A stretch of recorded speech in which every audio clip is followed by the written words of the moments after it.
Hello, I'm Brigantia, Blackbird of Blackbird's Brew. Happy Sunday. Welcome to the introduction to Odin. We're going to be spending a little bit of time with him through the month of December. Today we're just going to go over a little bit of basic information, family tree, that sort of thing. And then in subsequent weeks we're going to get a little bit better acquainted with different aspects of Odin, and we'll just see where that journey takes us. So let's start with the family tree, and I would like to have this caveat understood from the get-go. All this information I have gleaned to the best of my knowledge. If you've done any kind of research into the family relationships between the Norse gods, you realize that it's a very confused, very complicated state of affairs. So with that in mind, let's just dive right in. His parents were called Bor and Bestla. Bestla, his mother, was known to be a giantess, and so Odin is half giant. He had several siblings by blood, V, who was also called Loder, and Vili, also called Honir. And it was with these brothers that Odin created the universe, including the first man named Askr and the first woman named Embla. Odin is the one who gave them the gift of breath, and this is partially the reason why Odin came to be known as the All-Father. He had another sibling by oath, namely Loki, and it's worth noting that in Norse mythology, blood oaths relations, that was sometimes considered to be stronger than genetic family ties. So as we examine the myths, that'd be kind of worthwhile keeping in mind. It might help explain some of the dynamic and why things unfolded in the manner in which they did. Odin is married to Frigg, also called Frigga, and they had, it's usually reported as them having three children together, Balder, Hod, and Hermod. Odin had several mistresses. First, Jord, a giantess with whom he had Thor. Then Grid, also a giantess with whom he had Vidar. Rind, a daughter of King Billing with whom he had Vali. Possibly Odin might also be Od, a husband of Freya with whom he had two daughters, but that is in dispute. So grain of salt and all that. And in addition to all of this, as if it wasn't a complicated family enough, Odin also had a number of mortal sons. I'm not saying that I have an exhaustive list, but these are the ones I found. There was Siggi, who became the grandfather of Volsung. He said to have ruled over France. Then there was Vegdeg, king of what is now East Saxony in England. Then Beldeg, ruler of Westphalia. Skjold of the Skjoldungs in Denmark, Yngvi of what is now Sweden, and Saming, founder of the Norwegian kingdom. So lots of kids to keep track of. Odin did more than just roam the earth when he went on his travels, methinks. So, Odin the All-Father, he was also considered to be the chief sky god, and of course he took over as the supreme deity of the pantheon. Tyr was nudged out in some way or another. Accounts vary, but we'll probably get into that in later times. Odin was also a god of war, particularly as relates to gaining victory in battle.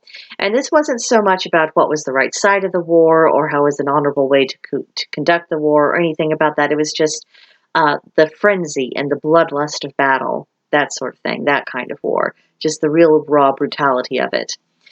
Certainly he was associated with intelligence, particularly when it came to acting in a strategic fashion. Odin was also a god of poetry. The Havamal actually translates as Odin's speech, or the sayings of the High One, referring to Odin, and poetry was of great importance in Norse culture. Odin was also considered to be a god of wisdom, and as I was doing my research, it came up that the Norse understanding of what constituted wisdom is a bit different than what we understand that, but I don't want to quite go on that tangent in that video. That'll be for future reference. But when it comes to wisdom, Odin actually made great sacrifices to gain it, and not only wisdom, but to gain knowledge. He was hung for 9 days under Yggdrasil, which is the world tree, pierced by his own spear, and the consequence of this sacrifice is that he learned the magic of runes and the use of poetry for spells. Odin also sacrificed an eye in order to drink from the well of Myrmir, which translates to well of wisdom. He was more popular with royalty, aristocracy, and the warrior class than he was amongst the common people. The god of the everyday man, that was more so Thor than it was Odin, and there were some areas in kind of this Nordic, Germanic areas in which Thor was the one who was given greater honor and more supremacy than Odin was. So depending on what region you're looking at, you will find that difference. Odin, of course, was known for his travels. He was often traveling in the company of Vili and Loki, sometimes both. Odin had a spear called Gungnir, acquired thanks to Loki, and which was originally crafted by the dwarves. He also had a ring called Dropnir, meaning Ring of Power, which was made by twin dwarves who were called Brock and Eti. Odin had two halls. One hall was called, and please forgive my pronunciation, I'm doing the best I can, but this hall was called Valaskjalf, and its roof was made of pure silver. And in this particular hall, he had a throne, and that throne was called Hildskjalf, and it was from there that he could watch the entire world, so it was quite a throne. And then, of course, we cannot mention Odin without mentioning his other hall, Valhalla, meaning Hall of the Slain. Now, Odin is entitled to collect half of those souls who died honorably on the battlefield, and when they're brought into Valhalla, they can feast and rejoice, train, all in preparation for Ragnarok when they would be called to active duty. Odin has several primary associations. Of course, the ravens, Hugin, meaning thought, and Munin, meaning memory. These birds would attend to Odin, and they would tell him about all the goings-ons of the world. He also had two wolves called Freki and Geri. Odin only drinks wine, and so he gives all of his food to his wolves, like you would, because they are good puppers, even if they have very sharp teeth. Odin also had a few associations with horses, notably Sleipnir, who was a son of Loki, an eight-legged horse. And then he also had a horse called Svadilfari, which was a giant stallion. Odin has several symbols that are associated with him. The Valknut, which is three interlaced triangles symbolizing strength, reincarnation, life and death of a warrior, and Odin's power. And then he was also had a symbol called the triple horn of Odin.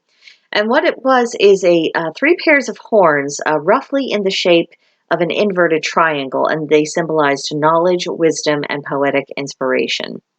And of course, Odin is associated with all of the runes, but there were several that I found in my readings that were of particular significance to him. The first being Ansu's, dealing with signals, messengers, and Loki. No surprise, considering his bond with Loki. And then there was the rune Wunjo, having to do with joy and light. Then Gibo, referencing partnership or a gifting. And then Othala or Aletha, representing separation, retreat, and inheritance. So, those are a few facts and figures about the god Odin. We will be getting into him more deeply as the month goes on.